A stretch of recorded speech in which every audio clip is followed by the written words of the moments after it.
All right, in three, two, one. Welcome to the MegaMonsterCast. With me is Josh, Hello. and today we are going to be covering episodes 16, the PAG recap episode, and 17 of Blazar. Don't expect we're going to say a whole lot during the PAG recap episode, but I do have a huge thing I have to talk about during it. Boy, is it an episode. It did happen. We watched that. So, let's begin with episode 16. Episode 16 is Terror Terror. from the Underground. Yeah. Uh, I like this episode. I did too. It's not the best Blazar episode, but like it's gonna be hard to be like better than some of the episodes we've watched. I mean, we do get one of the greatest kaiju in kaiju history here. Oh yeah, 100%. I know exactly which one you're talking about too. So this episode starts off with a bunch of construction equipment sinking into the ground because a sinkhole is opened up, and there's some sort of kaiju inside of it. But what kind of kaiju? That's a good question, and the main plot of the first chunk of this episode is just trying to figure out what this thing is. Uh, so Emmy and Henri do a little bit of interviewing for the people who were working at the construction site to try to figure out what they saw, and each one of them said something like different from the others. So we get like a few like ultra kaiju in like what they see, or like in one case just a bunch of suckers from like a squid. That he specifically said he saw coming at his face. Yep, suckers coming at his face. Get in the comments. So yeah, Don't like that. they decided they're gonna do a stakeout. During the stakeout, we get a big reveal for the remainder of this show, which is they have been working on a new AI to install in Earth Garon. Um, and this AI is going to act like essentially like a co-pilot, so they only need one person in Earth Garon now. Just, I'm not okay with it. Oh no, it's great. I love it. It's so bad. Uh, we also get Teruaki has a portable gas detector because they are under the impression that the reason why people saw so many different things is there's like some sort of gas leak and they're hallucinating based on this gas leak. Which makes so much sense, Mhm. actually. Honestly, like if this had been a bait and switch episode and it was just a gas leak, that would have worked. Like I'm sure they would have figured out something interesting to do with just a bait and switch gas leak episode. But we don't get that. Instead, Teruaki goes, looks inside of the sinkhole, sees a bunch of flashing lights, and then he freaks out because he sees a bean cake inside of them, which is a food he's hated since childhood. Why is he so afraid of bean cake? You know what? That's a good question. Like, I haven't had it myself. It's supposed to be like a sticky, like slimy type of food, so I can kind of get like texture-wise, it's probably gross. I imagine it's like made out of natto or something, which is like a fermented bean that's kind of gross. Yeah, the one that you have to like stir up real fast. Yep, yep. Yeah. Yeah, I could totally see that being something that like he would hate, but like the things that the other people see for the most part make more sense than this in my opinion. I think this is the weak part of what we see. Like Just this Teraki's go for it. grizzled, like middle-aged man who's been like stern and like tough, like, but The moment he sees a bean cake, he just devolves. All right. Just a reminder, Josh. You called this man middle-aged. He is in his late 20s. He is middle aged. He I is feel it. younger than both of us. He is years younger than both of us. So if you want to call him middle-aged, go for it. Just remember what you're doing to yourself by saying that. I'm already okay. I know what I am. Okay. It hurts, but I know. hmm so we get the idea that instead of it being a gas leak, it's a kaiju who is able to make people see something that they fear or dislike. Um, I really like this idea for kaiju. I think that having a kaiju who preys on your fears and your dislikes is really interesting. Oh yeah, no, it was a great concept. hmm Like I think he's the design itself is just okay, but like the way they use him is really cool. Like having when he pops out later, having the different members of Scarred each see different things is like a really fun idea to play with. And in fact, what we see is each one of them sees something that they dealt with in a previous episode. So like Henri sees Tangular because he it was the first kaiju that she fought in Earth Garon. Um, gosh, Yasunobu sees the alien from the laundry episode. Yeah, and like what we see later, it, it kind of brings up some questions about like how do I word this? Make it sound right. It brings up some definite like inner issues with a couple characters Oh yeah. on what we see here in a bit. Well, I would say the first like big inner issue one we see is what Gento sees because we see what Gento sees first, and Yeah, Earth Garon just completely destroyed. yep, a wrecked Earth Garon standing there burning, and I really love that idea that like the others are dealing with like things that they've dealt with that scare them as like a threat, like an alien or a kaiju that has personally threatened them in some way. But Gento sees it more as like a threat to Scarred, like something that is like a sign of Scarred doing poorly, Earth Garon being destroyed, which I really dig.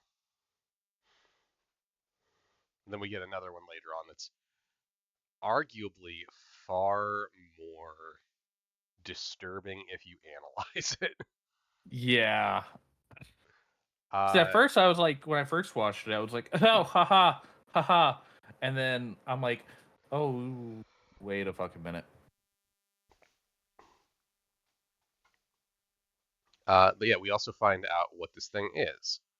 Well, what it's doing first of all. Teruaki and well, I shouldn't. I'm jumping ahead. So Gento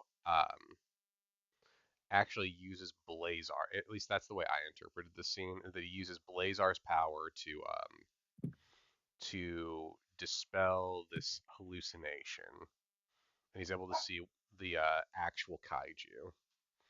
This kaiju that will be named soon, but it's Mogujin, Magoosh. who is this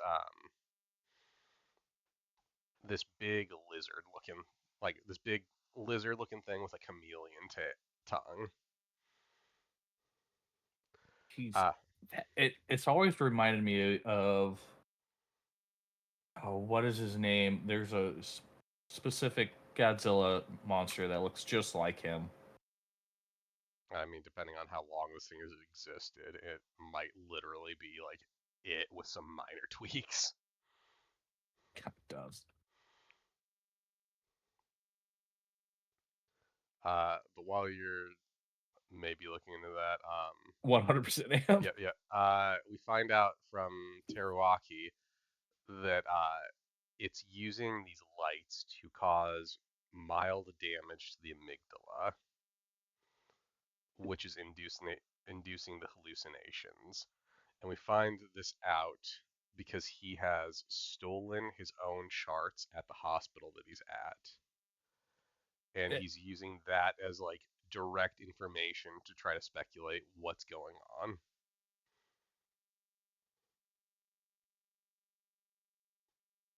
Which I really appreciate. Like that's a very Teriyaki thing. Like even though he's at the hospital, he still chooses to use that time to figure out what's going on to benefit the team.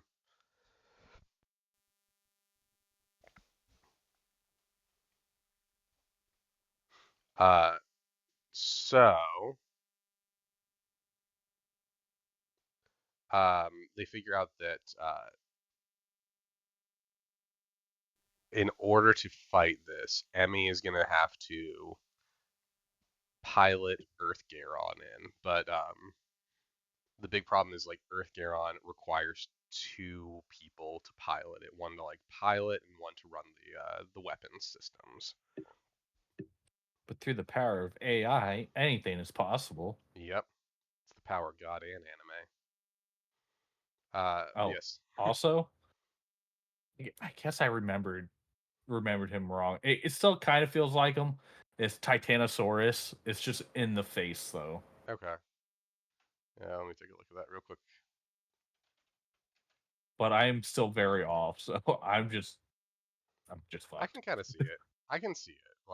Like the build is similar too. But yeah, so we get Emmy piloting Earth Garon. She goes there, she gets in, then we get the reveal that Earth Garon has been called Earthy by Yasunobu in secret, which is why I've been calling it Earthy for a while now.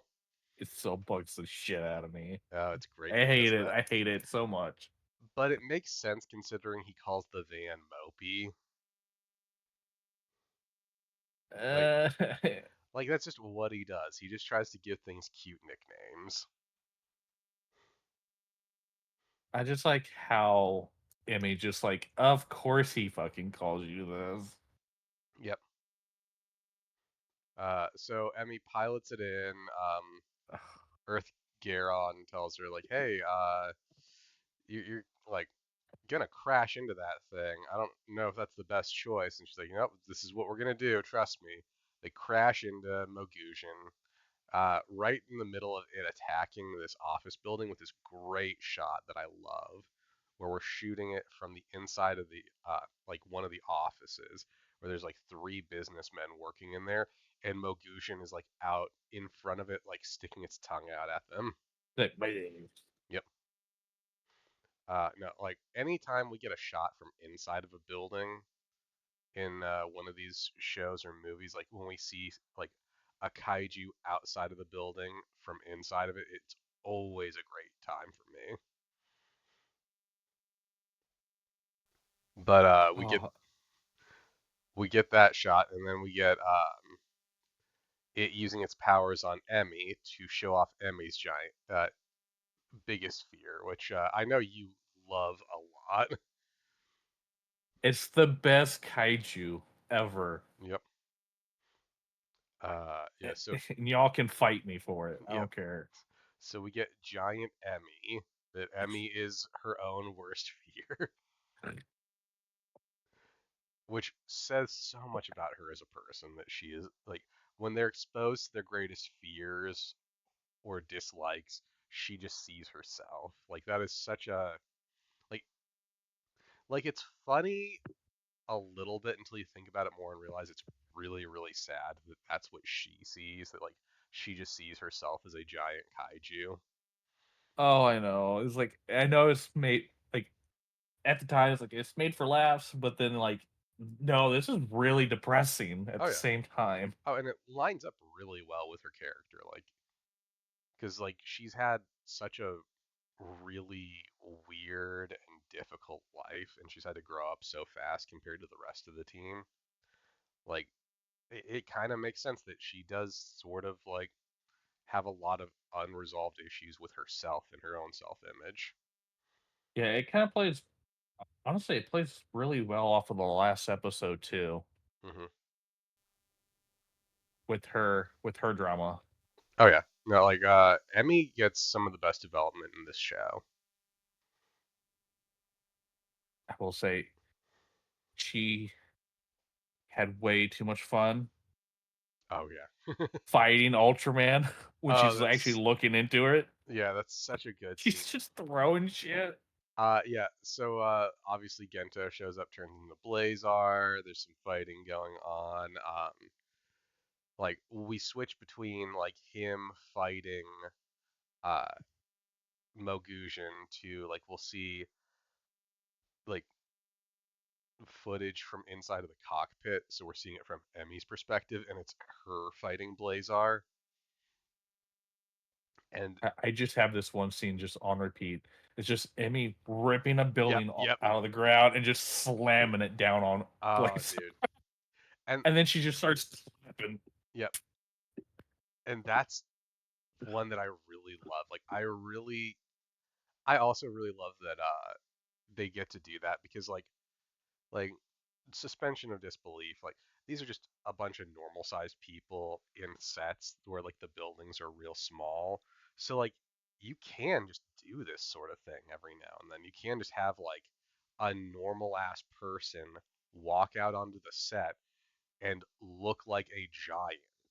Like it works. I'm happy they found a way to do that for this show.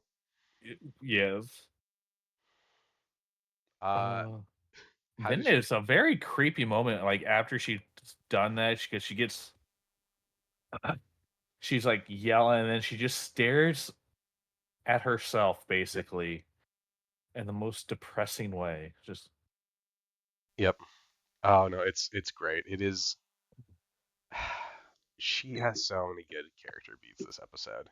The way that like the rest of the team has to try to like talk her through this.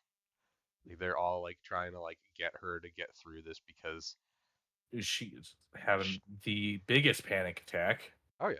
Well, how fucking like how devastating would it be? You're going into this fight. You're like, okay, so it's gonna show me like some sort of like big monster or something. It's gonna show me like I don't know, like something awful, and I'm just gonna be ready for it. Like I know every kaiju that I've seen. I know like everything. Like I'm ready for this. And instead, you just see yourself. Like that's got to just be crippling. But then we get what I think is another weird scene, which is Blazar closing his eyes. No, oh, that was great. I loved Oh, that too. No, where the light just turns that off in his eyes. okay. Yep. Yes. Yeah, because at first he's covering his eyes, and then he like lowers his hands, and the lights turn off in his eyes, and they're like, "Oh, he closed his eyes, I guess." Like, that's how Blazar works. Is his eye like if the lights aren't on in his eyes are closed, and he prepares to fight blind. And Mogujin just starts trying to tiptoe around the city to attack him. He's tiptoeing around every car possible too. Hmm. There's no way, like, this thing is so intelligent. Well, not only that, it works. Like they have to tell Blazar where it is because it's being quiet enough he doesn't know. Uh, Oh my god, I forgot about this shot of them actually tiptoeing, and you see like just how like for some reason like they curved his toenails up. yep. How- oh god, Oh no, I don't it's know if brilliant. that's it's like I don't know how that would work. It's like it Uh, would still have a downward like trajectory, but since no, they're claws, nah, it's It's just it curling them itself. No, so we get the sword come in, slicey slice. Yeah, the not Garamond sword, the not Garamond sword. Yes, which later on we find out the big revelation where I have to eat some crow on this. Uh, and we get Emmy revealing to Yasunobu that she knows that he calls Earthgaron Earthy. And he is so embarrassed by this. Yep, But we know several episodes ago he names every electronic possible, so of course why wouldn't he name Earthy? yep. But yeah, something to I think I, note. I think I would have been better off if I just found out he named him Frank. Yep. So something to note, which I had for this viewing, I was watching it dubbed this time. I watched on my first watch through, I watched them all subbed, and on these rewatches, I've been watching them dubbed. Mm-hmm. Um, Something I didn't realize until now. So I had the subtitles and the dub both going, and like obviously they have to change the dialogue for the characters to try to fit them the mouth flaps. Yeah. Um, they changed the dialogue for Earthgaron too. Yeah, yeah, like they'll it's not like a lot, like, but they'll reword things and they'll change the order of how things are said. So like the subtitles don't match it either, which is the only one where I'm like a little thrown off because you don't really need to change anything for Earthgaron. Yeah, he's just a voice. Hmm. Yeah, just like a weird one where I didn't really get why they did it. They did, but didn't seem like it really needed to happen. But yeah, I like this episode. It's a solid one. I think that the character beats for Emmy are probably the biggest point of the episode. Again.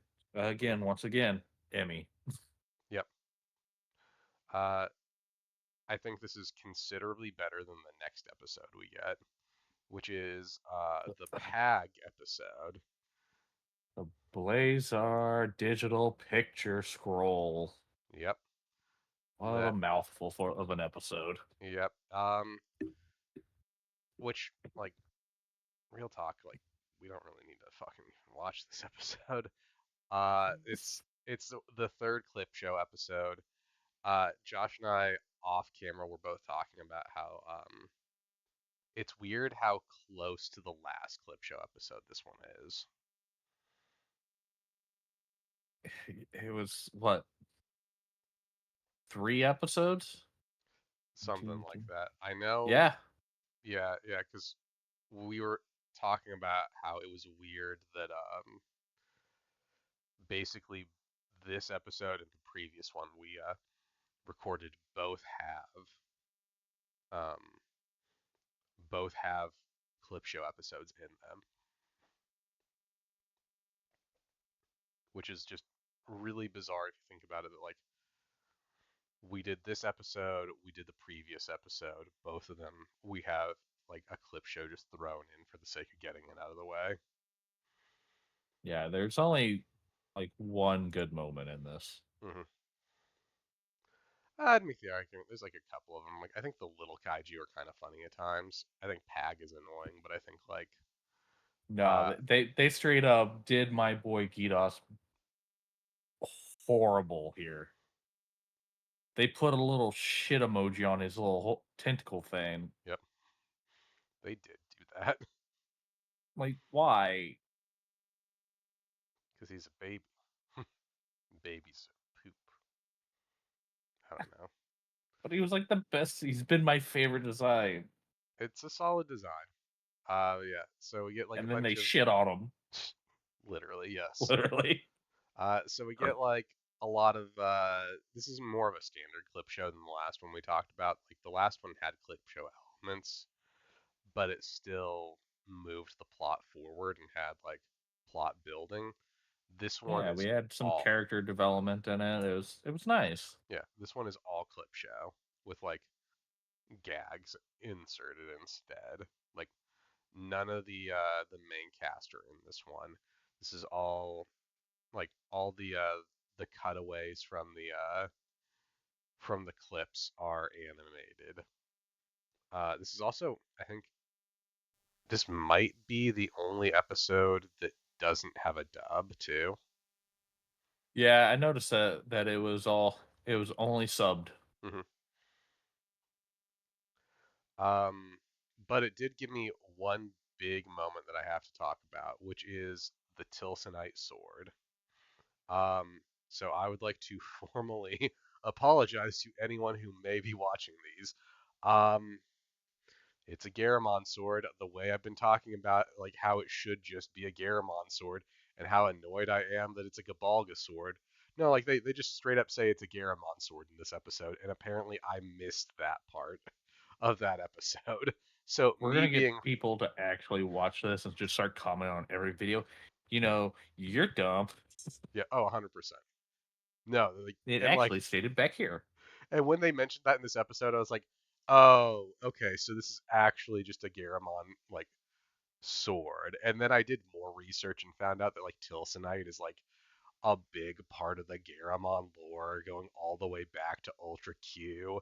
And it's like, okay, I was just an idiot and didn't do any research on that. So yeah, that's the big takeaway we had from this episode. That's the one important thing for me is The one the one important thing this episode did.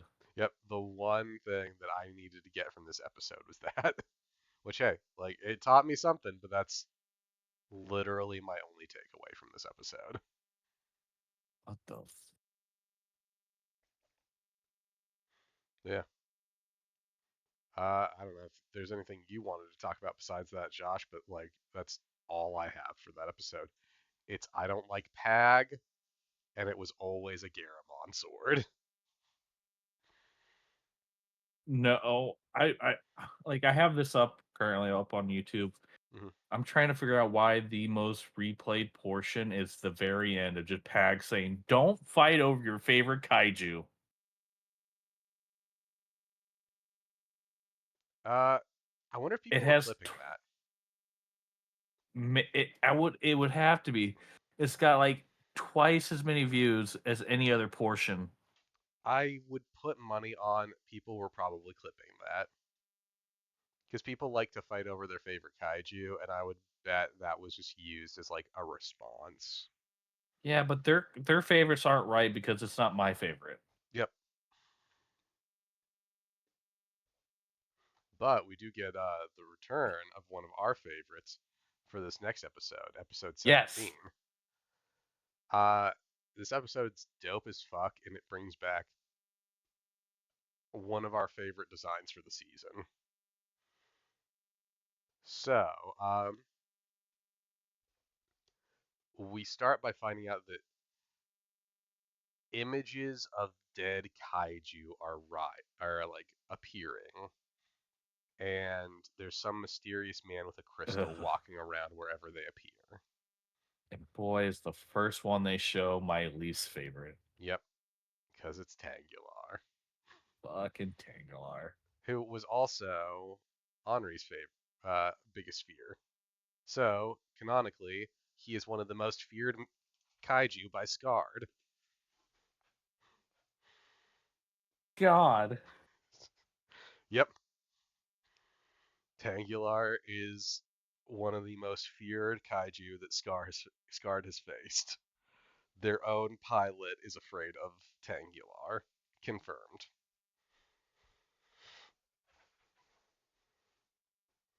Fuck. But I yeah, don't like that. I don't like that at all. it's canon now, though. Tangular Ugh. is one of their most feared kaiju enemies. Thank God this man with a weird ass sword arm comes and cuts it down. Valid. So yeah, we get they the members of Scarred go to like various places that they've defeated kaiju to try to find where this guy is gonna pop up next. And he happens to pop up at the one that Gento goes to. with the kaiju from I think it's episode 4 from the first Secret Agent Henri episode, right? No, not Henri, Oh, Secret Agent Emmy episode. yeah. The one that kind of Which looks like a jellyfish. which I didn't even realize going through it. I've got some clips up of it right now. Hmm. Um, my boy Guidos makes an appearance, and I didn't even notice it. They're just showing him on the cams, and like they just show his backside, and it upsets me now. I mean, got to get a little more money out of those suits. They already own them. Might as well shoot them again. I guess, yeah. Yeah. So, uh, the man pops up at the one that Gento's at. Uh, his arm is a sword. The he defeats the kaiju, and Which yeah, it the way they show this and display it makes it look like he summoned it. yes. Yeah. There's like a couple points in this episode that are a little bit confusing. Um, the way I read into that is maybe he's like the spirit's already there. He's just having it manifest itself. That's a good point. Because like as he talks more about it in as the episode goes on, there are spirits that are already wandering. He just lays them to rest essentially. So I think like he just gives them a like he manifests them. They're already there, but they don't have like any sort of form. He gives them a form so he can defeat them. At least that's the A way I proper interpret ghost it. hunter, got it. Yeah, yeah. So he's gonna be on that show next season. Oh shit. There's I hope actually. It's just gonna be a dude with a sword for an arm and a blade for a head. Just shows up out of the blue, like they don't acknowledge it or anything. He's just a part of the crew Just swiping at random shit. now. Yep. They're all like, "What's going on here?" Yeah. So Gento goes to have coffee with Zongo, and when they go to get coffee, it shows that Gento sees Zongul for what he really is, but Zongul's like, well, I mean, you only see me for who, like, my actual like form because you're powerful, or more likely because the thing you're hosting is powerful. Everyone else just sees me as a human. A really odd human. Yep. I do Uh, like the fact that when he speaks though, his chest piece like glows yeah, with him. that's a nice touch. I like that a lot too. I think his design's really good. Like, it's not the best design we've had, but it's really solid and it does what it's supposed to do really well. Mm-hmm. Um, so we find out that he's an alien who used to go from world to world fighting people to like fight the best opponents out there before eventually being defeated by um, basically a samurai in space, a space samurai Space who Samurai. I think so. This one I looked into a little bit like a while back. That one is from Ultraman Mebius, the last Heisei Ultra, well, sort of, the last Heisei Ultra with his own show. But yeah, so he ran into him, they fought, he was defeated, and he was given this task that he had to use this crystal, defeat 108 ghost kaiju, and then he could move on to the afterlife. So that's what he's gonna do. And he's come to Earth to defeat like the last few on his list. Now he's at 107 ghosts defeated, and he knows what the 108th one is, but uh, it managed to escape him and drew power out of the crystal. So now it is more powerful than it was when it was alive. And it was already a powerful kaiju alive. Yep. So now we have the return of Niji Kagachi as a ghost kaiju. Boy, and does it make like a most spectacular entrance? Oh god, yeah. Clouds just forming like a hurricane. This orb comes shooting down, and then he's just there, blowing up the entire block. Yep. It's so good. Again, this is one of our favorite designs from the show, and this is a really good return for it because now not only is it like back, it is hypothetically stronger than it was before, and it's harder to hurt than it was before because now it is neither corporeal nor ethereal. It's something in between, so normal attacks aren't gonna hurt it. I love how Zangil reveals that it's Nigigagachi as well, with the newspaper, and it's just upside down. Oh yeah, that's a good And little he's like, character beat. Gento's like, he has like this confused look on his face where he's like, "What are you showing me?" He's like, "Oh," and then he's like, "Huh." Which I love that like Gento, you can fucking like you fought this thing. Just because the picture's upside down doesn't mean you shouldn't recognize it. Like you know what Niji Kagachi looks like. You know this. You fought it before. You should know what he looks like. But he doesn't, so whatever. Uh, Yeah, so we get that. We get it materializing. Zangil, and Gento go to it by Zangil grabbing Gento and throwing him, just fucking chucking that man. his arm is out of the socket, Oh yeah, possibly ripped off. oh yeah. He definitely landed on his face. He's dead on impact. Blazar is the only thing keeping his body together at this point.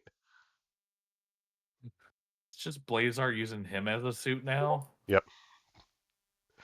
Uh, then we get the fight against Niji Kagachi, which I really enjoyed this fight. This was a really solid fight. Yeah. Um, I like that Gento immediately tries to use the Rainbow Slash again because that's what defeated it last time. So like not even wasting time, just okay, this is what beat it last time. I'm gonna use this right out of the gate and hopefully it just kills it. And of course it's not powerful enough this time because now it has ghost crystal energy. Yeah. So Everyone knows fairy type is not strong against ghost type. yeah. So we have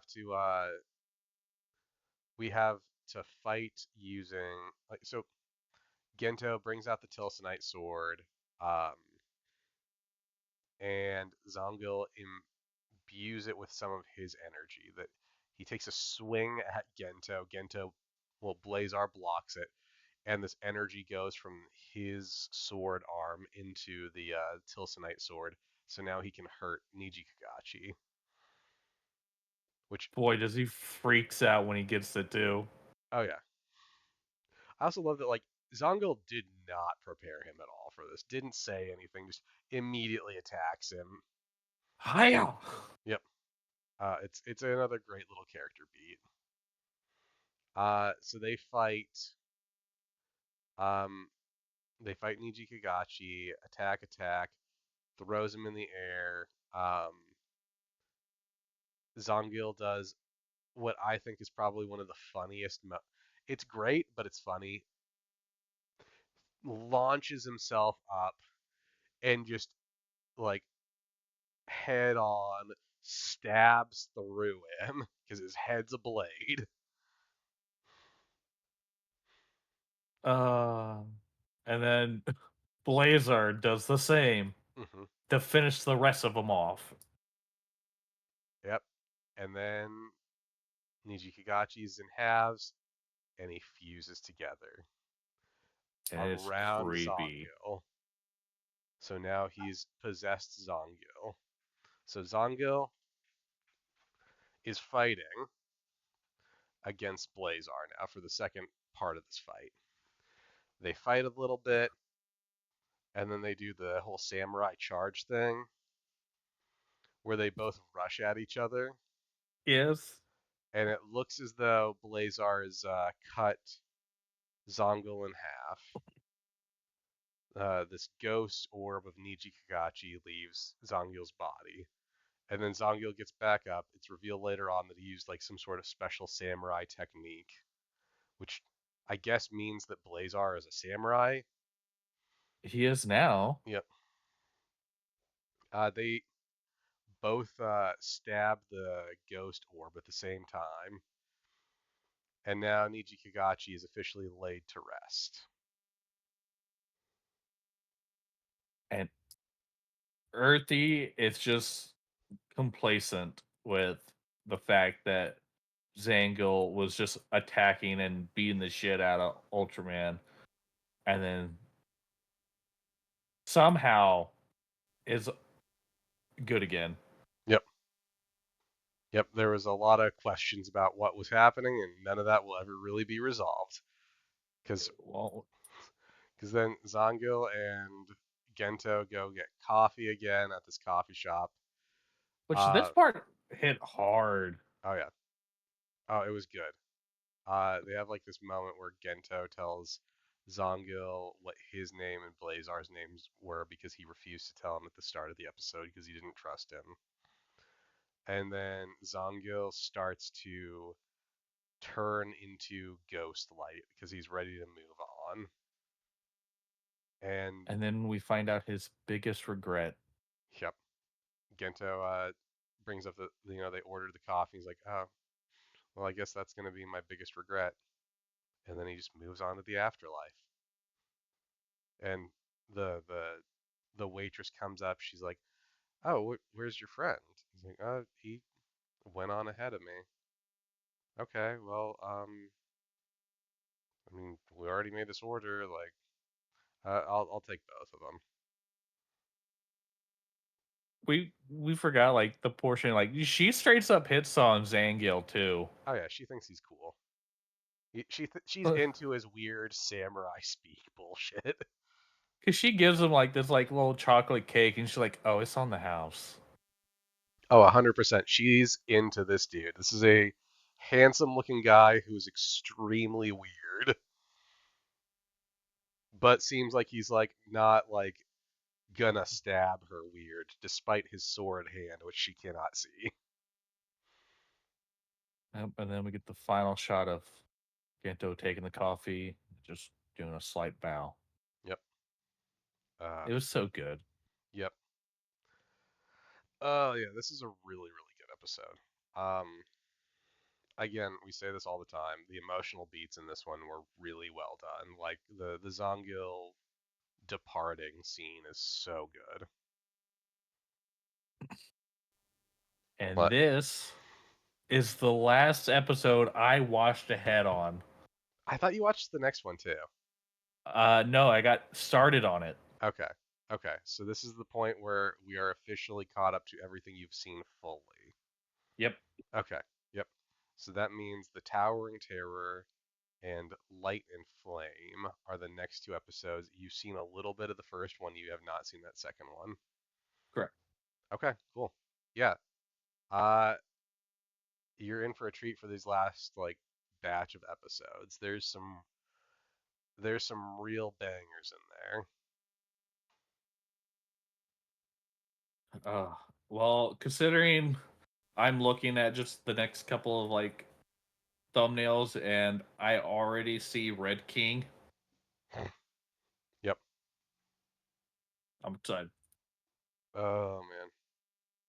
Josh, what if I told you there's a character in one of these Ultraman series whose power is he can turn his body parts into kaiju body parts, and one of his go-to techniques is he turns his arm into Red King's arm to punch people. I would be so upset that I want to see it. That is definitely a thing. You have to get through Ginga in order to get to it. No. We will probably watch that at some point. Ginga S is like a definite step up from Ginga, in my opinion. Uh, Victory is a God damn fun it! I hate. character. He says this because I hate Red King's design. This corn cob looking ass. It's so good and how very old school and cheesy it is. But then again, I also like King Joe, so what do I know? Which one? King Joe. Oh god, which one was that? Look him up. He looks like he's always happy to see you. He's got this little light thing going on where it's like he always looks like he's happy to see you. Oh god, it's the robot. Yep, he's always excited to see you. What is that on his hips? Yes, it's so you know that they don't lie.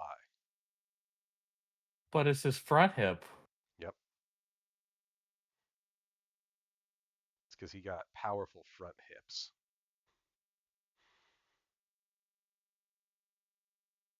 But yeah, this has been our episode on these 3 episodes of Blazar.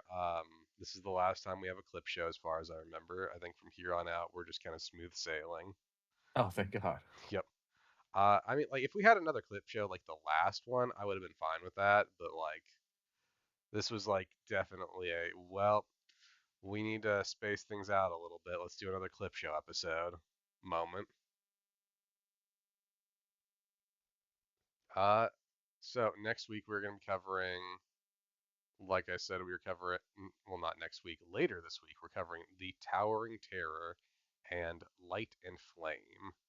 These are both, like, pretty solid episodes. Light and flock of flame. Yep. Waka Flocka. We will also soon be covering Ultraman Orb. We're going to do one episode a week since we're going to eventually sync those up with Ultraman Arc. So we'll do an episode of Orb and an episode of Arc each week. But yeah. Any last things you want to say, Josh? Nope. I think we covered it. All right, cool. Then with that, I will see you around. Adios.